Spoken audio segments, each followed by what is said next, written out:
Some so bold, searching for secrets hidden in the fold. Under the vows where shadows creep, the truth awaits and mysteries deep.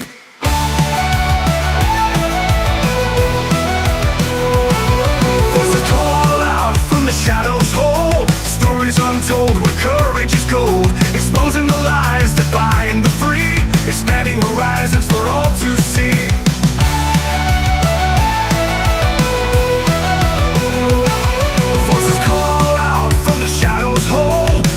Untold where courage is gold, exposing the lies that bind the free, expanding horizons for all to see. Truth seekers rise, lift your eyes. Break the chains darkness defies. Shine the light, uncover what's right, for all to see in the dead of night.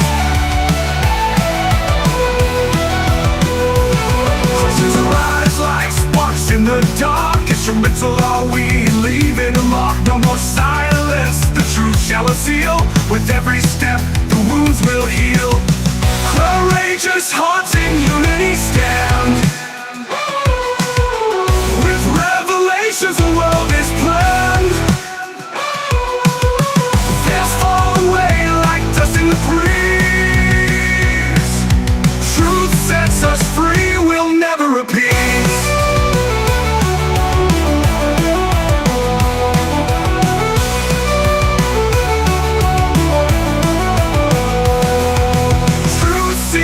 Rise, lift your eyes. Break the chains darkness defies. Shine the light, uncover what's right, for all to see in the dead of night.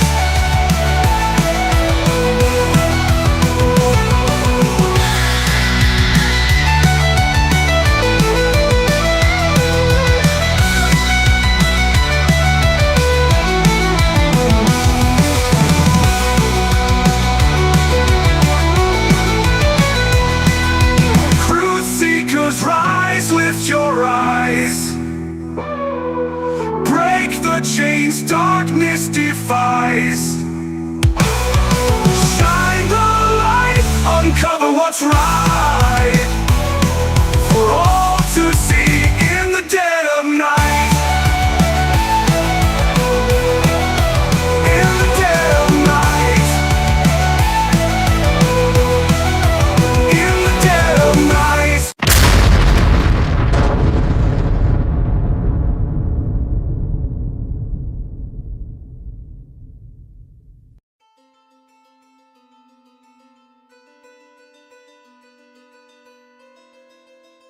Welcome to another episode of Mr. B and Friends Truth Seekers.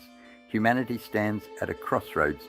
We've achieved remarkable progress, space exploration, disease eradication, and interconnected technology. Yet a shadow looms over our achievements, the potential for self-destruction. Why, despite our advancements, do we seem unable to break free from the cycle of conflict and violence? This paradox lies at the heart of our current predicament. History tells a different story. From ancient empires to modern warfare, we haven't learned from our past mistakes. The weapons we create become more lethal, but the underlying motives remain unchanged: greed, power, and disregard for human life. We strive for a better future, yet we seem unable to escape our destructive instincts. Our survival, the future of our species, depends on finding an answer.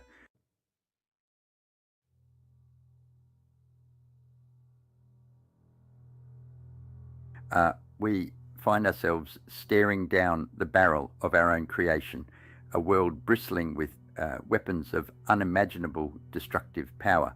Nuclear arsenals capable of annihilating life as we know it are active threats, maintained and modernized at a staggering cost. Over $12 trillion will be spent on nuclear weapons in the next decade alone. Instead, that money could combat climate change, eradicate poverty, improve healthcare, and educate future generations.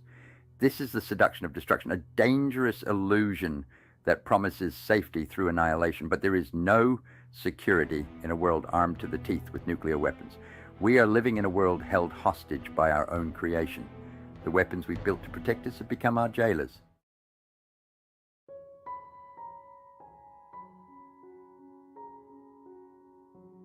Why do we allow this to happen? Why do we, the citizens of this planet, stand idly by as our leaders funnel trillions of dollars into weapons of mass destruction? Throughout history, power has been concentrated in the hands of the few. These individuals, driven by a lust for control and a chilling lack of empathy, are the architects of our self-destruction. They perpetuate cycles of violence, profit from war, and sacrifice humanity's future for their own greed. We live in a world held hostage by these individuals and the systems they control. We must break free from this toxic cycle. The future of humanity depends on it.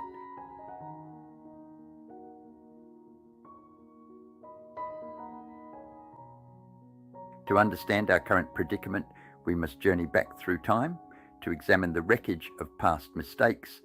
History whispers warnings from the graves of empires.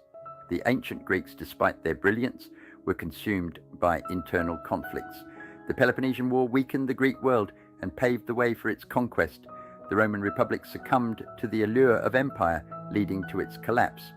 Julius Caesar's crossing of the Rubicon marked the transition from republic to empire, sowing the seeds of Rome's decline. These echoes of the past remind us that even the most advanced civilizations are not immune to self-destruction. We build our own empires, driven by the same insatiable appetites that toppled those before us. Ignore history at your peril.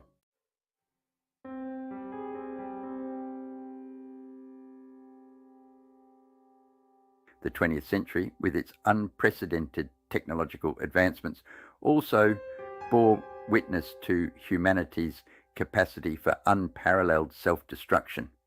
The First World War shattered the illusion of progress and plunged the world into darkness. Millions perished in the trenches, sacrifices on the altar of nationalism and imperialism. The Treaty of Versailles sowed the seeds of future conflict. From the ashes of resentment rose Adolf Hitler, delivering death and destruction on an even more horrific scale. The Second World War engulfed the world in flames once more. The same forces that drove the world to war in 1914 were still at play. The lessons of the past had been ignored, and the cycle of violence continued.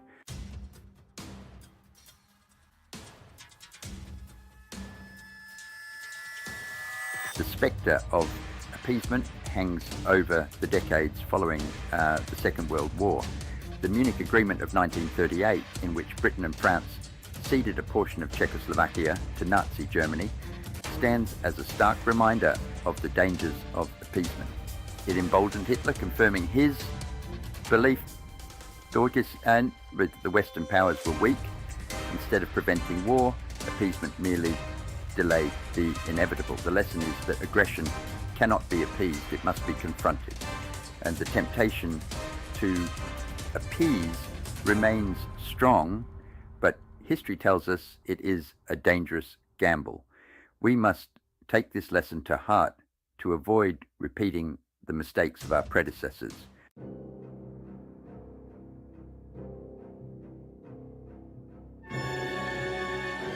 The dawn of the atomic age cast a long shadow over the world.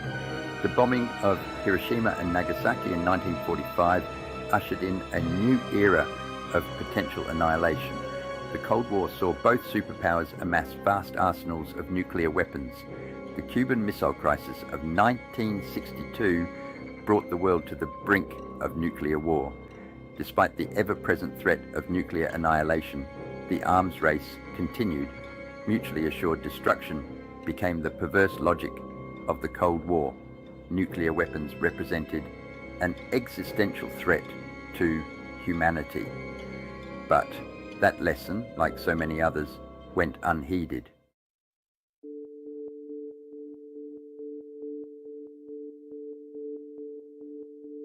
The end of the Cold War gave rise to a new form of conflict, the so-called forever wars. The United States embarked on a series of military interventions in the Middle East and elsewhere. The wars in Afghanistan and Iraq dragged on for decades, costing trillions of dollars and countless lives. These wars became self-perpetuating, driven by inertia and the pursuit of profit. The lessons of Vietnam seem to have been forgotten. We continue to wage war, driven by greed, power, and an inability to learn from our mistakes.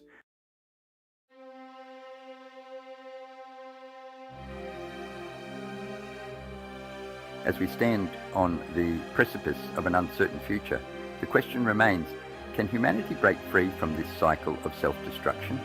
We have the capacity for both great good and great evil. We can choose to learn from the past and build a better future. Or we can continue down the path of self-destruction. The choice is ours, but the time for choosing is running out. Will we listen to the warnings of the past? The future of humanity hangs in the balance.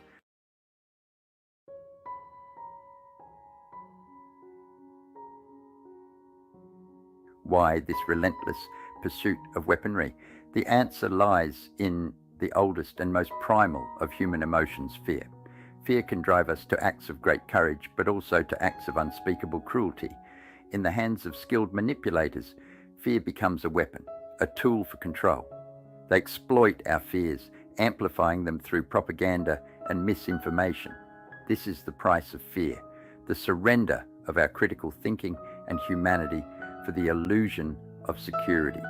We become so consumed by perceived threats that we fail to question the motives of those who claim to protect us. We become complicit in our own oppression.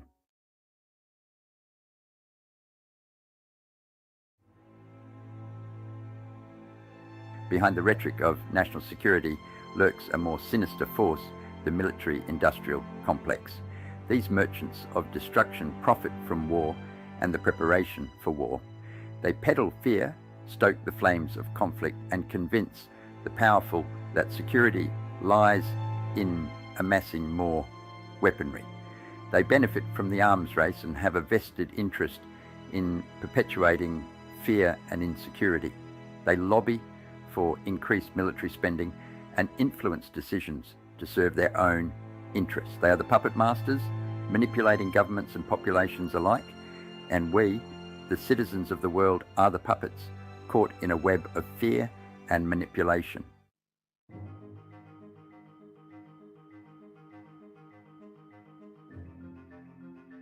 The pursuit of security through military might is a siren song, a seductive but ultimately illusory promise.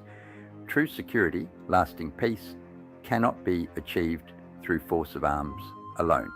It requires addressing the root causes of conflict, poverty, inequality, injustice, and the denial of basic human rights. It requires building bridges of understanding, fostering dialogue, and promoting cooperation between nations.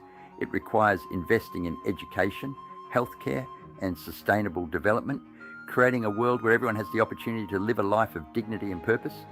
The trillions of dollars spent on weapons of war could be used to eradicate poverty, combat climate change, and build a more just and equitable world. Imagine a world where every child has access to education, where everyone has access to clean water and sanitation, where renewable energy powers our cities, and where diplomacy and cooperation replace conflict and violence. This is the true path to security, a security based not on fear and domination, but on cooperation, compassion, and a shared commitment to the well-being of all. It is a vision worth fighting for, a future worth building, a world where humanity can finally break free from the cycle of self-destruction and fulfill its true potential.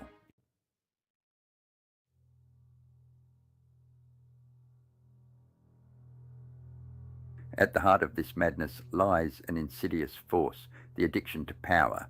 Power, in the wrong hands, is a corrupting influence, a drug that warps minds and souls. It feeds on greed, ego, and a lack of empathy. Addicts see the world as a zero-sum game where one person's gain is another's loss. True power lies in cooperation, not domination. They thirst for more control, influence, and wealth, even at the planet's expense. Surrounded by yes men, they become isolated from reality. And so they stumble blindly towards the abyss, dragging us along.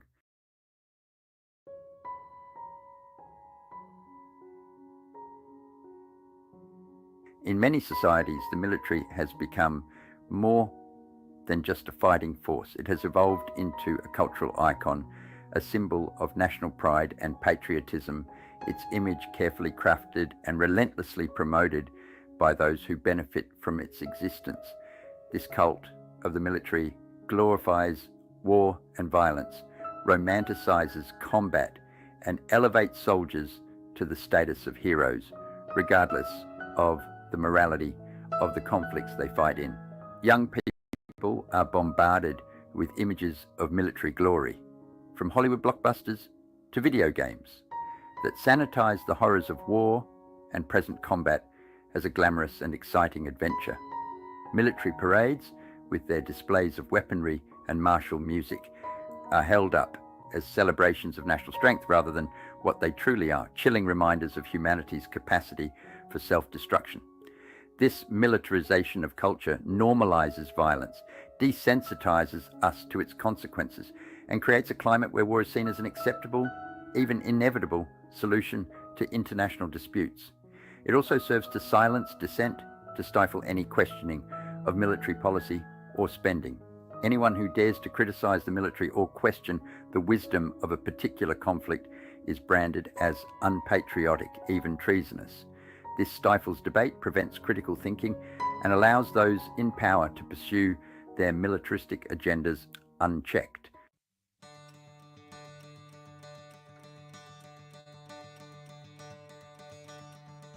There is another way, a path less traveled, but one that offers a far more hopeful future.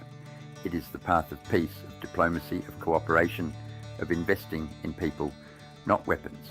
It is the path of understanding, of empathy, of recognizing our shared humanity. The dividends of peace are immeasurable. They are measured in lives saved, in families reunited, in communities rebuilt. They are measured in the laughter of children playing in the streets, in the sound of music filling the air, in the sight of fields blooming with crops instead of littered with landmines.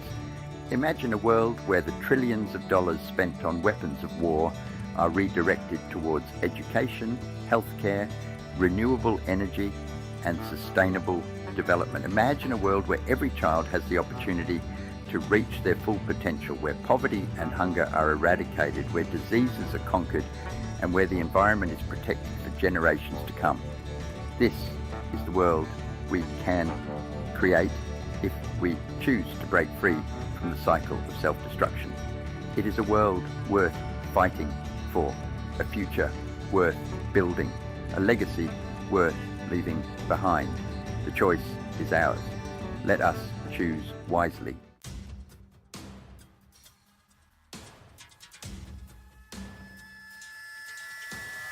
Let's talk about those in power, those who control the budgets, the armies, the weapons that threaten our very existence.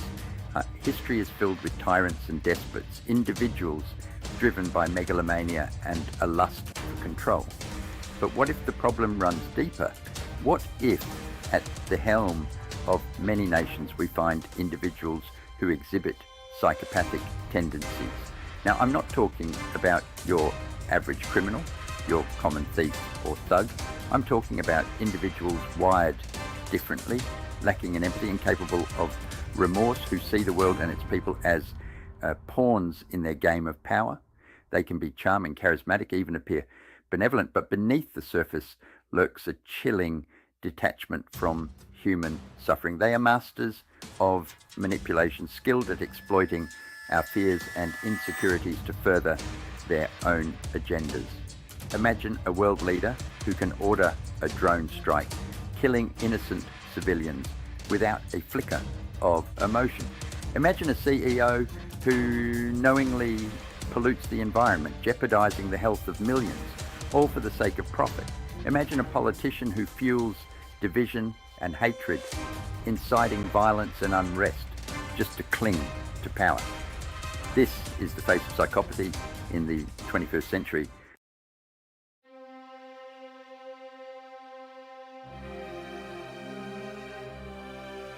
Section 2, the anatomy of evil. Now, I know what you might be thinking. This sounds like something out of a Hollywood thriller, but the uncomfortable truth is that psychopathic traits are more common in positions of power than we'd like to admit. Studies have shown that a disproportionate number of CEOs and high-ranking politicians exhibit psychopathic tendencies. They are drawn to power like moths to a flame, and once they attain it, their lack of empathy and remorse can have devastating consequences. Imagine a world leader who can lie without conscience, who can manipulate facts and fabricate evidence to justify their actions. Imagine a CEO who sees their employees as expendable resources, cogs in the machine rather than human beings with families and dreams. So imagine a politician who thrives on conflict and division, who sees their opponents not as rivals but as enemies to be crushed. These individuals, lacking the moral compass that guides most of us, are willing to sacrifice the well-being of others, even the future of the planet, to satisfy their own insatiable appetites for power and control. And the scariest part is they often believe they are doing what's best. Their distorted worldview blinding them to the suffering they inflict.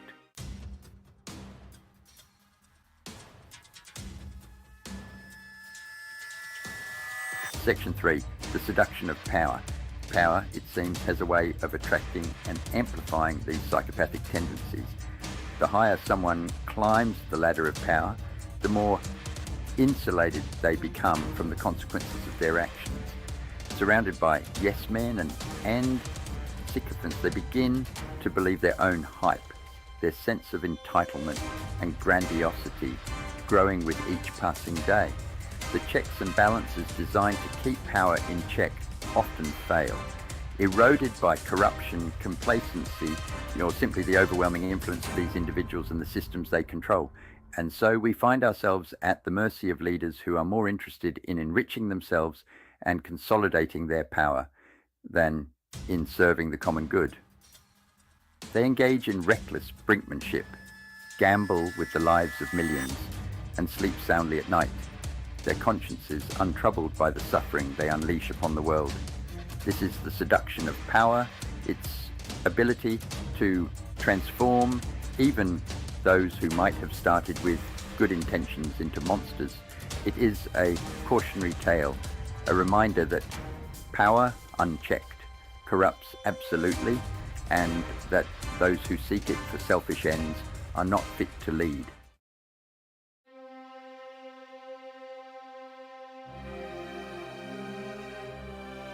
Section 4, the enablers. But the blame doesn't lie solely with those in power. We, the citizens of the world, must also share the burden of responsibility. Too often, we become complicit in our own oppression.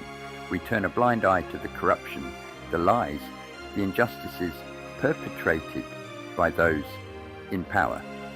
We allow ourselves to be distracted by bread and circuses, by the endless stream of entertainment and consumer goods that keep us pacified and disengaged. We fall prey to the propaganda, the fear-mongering, the US versus them narratives that divide and conquer us. We celebrate those who accumulate vast wealth, even as they exploit their workers and plunder the planet. We idolize those who wage war, even as they send our sons and daughters to die in distant lands. In short, we become enablers, passively accepting a system that rewards greed, ruthlessness, and a callous disregard for human life. We become so accustomed to the darkness that we no longer recognize it for what it is. We become numb to the suffering of others, content to believe that it's not our problem, as long as it doesn't affect us directly.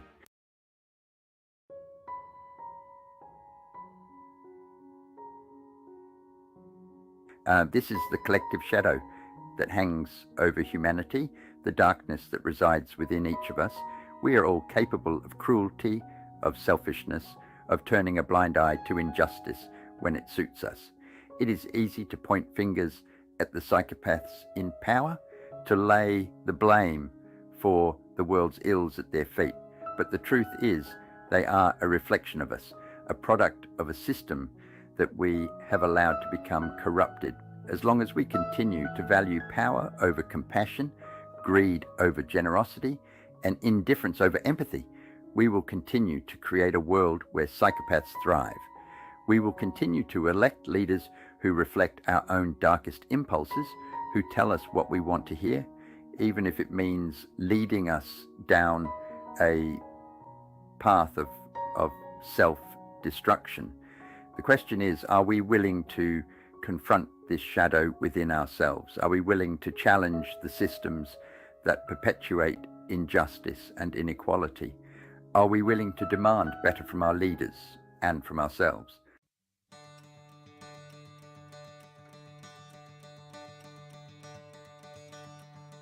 Breaking free from this cycle of self-destruction requires a collective awakening, a recognition that we are all in this together, that our fates are intertwined. It requires a shift in consciousness, a re-evaluation of our values, a commitment to creating a world where empathy, compassion, and cooperation are not seen as weaknesses, but as the cornerstones of a just and sustainable society. It requires us to become more than just consumers, more than just cogs in the machine. It requires us to become active, engaged citizens, willing to hold our leaders accountable, to speak truth to power, and to demand a better future for ourselves and generations to come. It will not be easy. The forces arrayed against us are formidable, but the alternative, the continued slide towards self-destruction, is unthinkable. We have the power to change course, to break the spell that has held humanity captive for so long. The question is, will we find the courage to do so?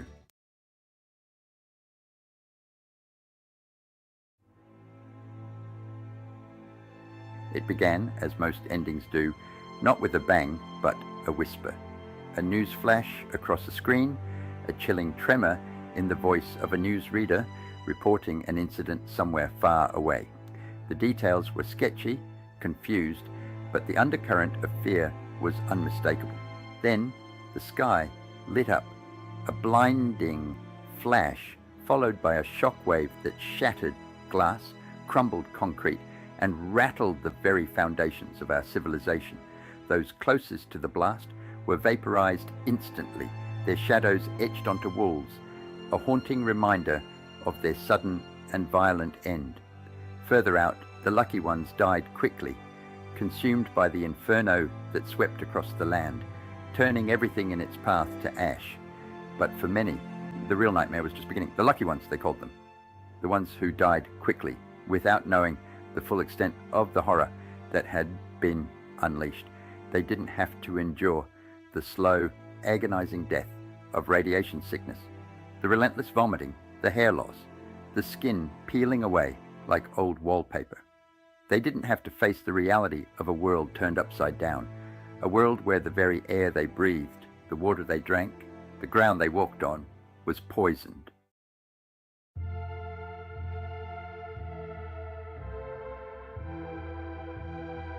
Deep beneath the earth, in concrete and steel bunkers designed to withstand the unthinkable, a terrified few huddled in the darkness.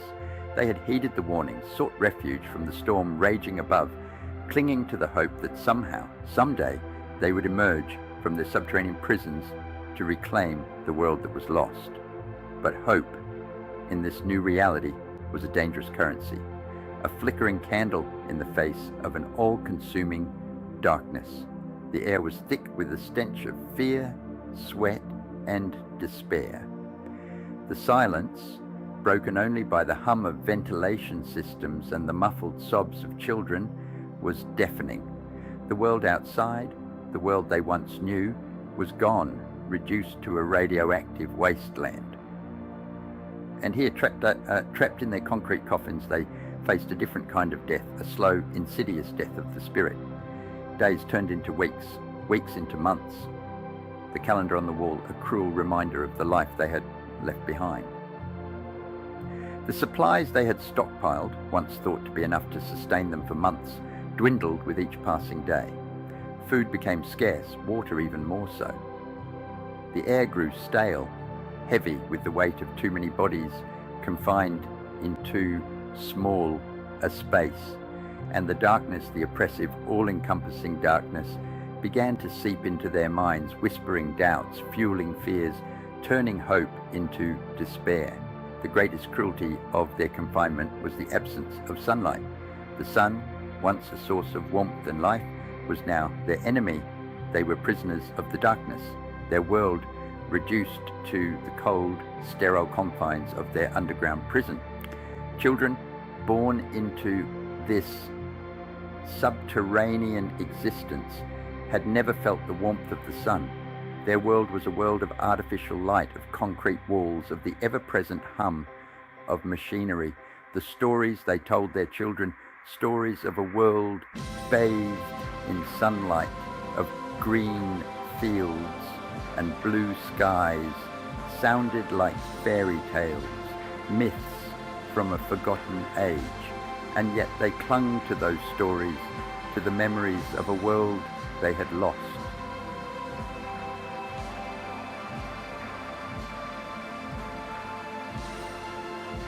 The silence of the outside world was unsettling, a constant reminder of the devastation that had been wrought. The bird song, the rustling of leaves, the laughter of children playing in the park, all the sounds that had once formed the soundtrack to their lives were gone, replaced by an unnerving stillness. Sometimes in the dead of night, they would imagine they could hear things, faint echoes of the world that was no more. The wind whistling through the ruins of a city, the distant howl of a lone dog scavenging for scraps, the creak of a rusted swing set swaying in the breeze. But these were just phantom noises, tricks of the mind, desperate attempts to fill the void left by the absence of life. The reality was far more chilling. The world outside was silent because the world outside was dead. The silence was a constant presence, a weight pressing down on their chests, reminding them of their isolation, their vulnerability. It was a silence that spoke volumes. It's a testament to the destructive power of human folly, and it was a silence that haunted their dreams, a harbinger of a future where the only sound would be the wind whistling through the bones of a dead world. The generations born after the bombs fell inherited this silence. It was their birthright, a legacy of ashes and echoes. They grew up in the shadow of a catastrophe, their understanding shaped by stories told by their elders, stories that were both a warning and a lament. They learned to fear the sun, to distrust the beauty of a world that could turn on them in an instant.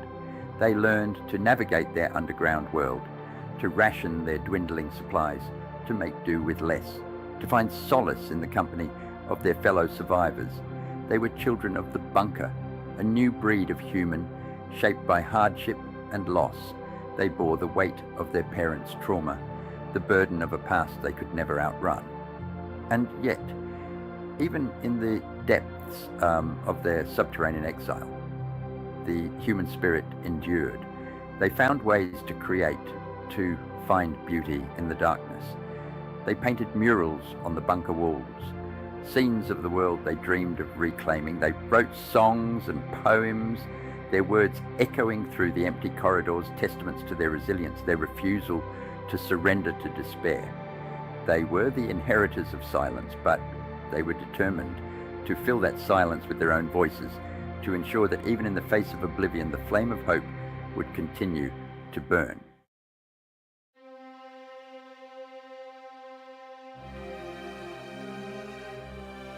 The world above, meanwhile, continued its slow process of decay. Cities, once teeming with life, stood as silent sentinels to a bygone era, their skeletal remains slowly crumbling into dust. Forests, once vibrant tapestries of green, were reduced to barren wastelands. The trees twisted and gnarled, their branches reaching towards a sky they could no longer touch. The oceans, vast and teeming with life, were now silent tombs, their depths littered with the wreckage of a civilization that had dared to believe it could conquer nature. The planet, wounded but not broken, began the long process of healing, reclaiming the spaces once occupied by human arrogance. But the scars remained, a stark reminder of the folly of those who had come before. This was the legacy of the nuclear age, a legacy of ashes and silence, a testament to the destructive power of unchecked ambition. The survivors, huddled in their underground bunkers, represented a faint flicker of hope, a reminder that even in the face of annihilation, the human spirit could endure. But their world, the world they would one day inherit, was a world forever changed, a world where the ghosts of the past whispered on every wind, a world where the price of survival was the memory of all that had been lost, a world where the silence spoke volumes.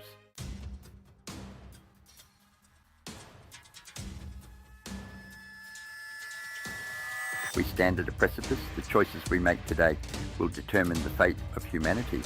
Will we continue down the path of self-destruction, driven by the same greed, fear, and lust for power that have plagued us for millennia?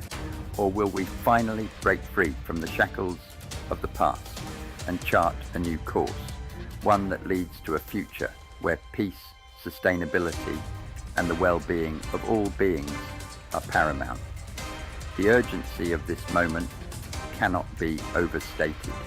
The doomsday clock, a symbolic measure of our proximity to global catastrophe, ticks ever closer to midnight. The threats we face are real, interconnected, and growing by the day.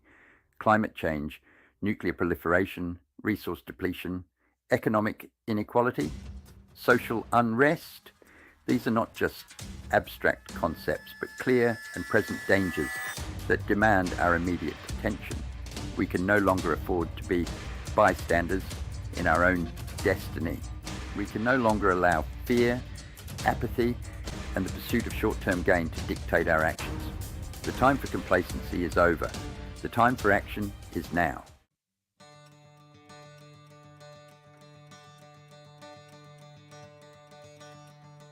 The good news is that we are not powerless to change course. The future is not predetermined. It is a tapestry woven from the threads of our choices, our actions, our collective will. Each and every one of us has a role to play in shaping this tapestry, in creating the world we want to live in, the world we want to leave behind for future generations. It starts with awareness, with educating ourselves about the challenges we face and the forces that perpetuate them. It requires us to question the narratives we've been fed, to challenge the status quo, to demand better from our leaders and from ourselves. It means embracing empathy, compassion, and a shared sense of responsibility for the well-being of all beings, human and non-human alike. It means recognizing that we are all interconnected, that our actions have consequences, and that the choices we make today will reverberate for generations to come. It means understanding that true security lies not in amassing weapons of mass destruction, but in building a world where everyone feels safe, respected, and valued. Don't forget to tickle the like and subscribe buttons. Till next time, my friends, and remember, united we can make a change.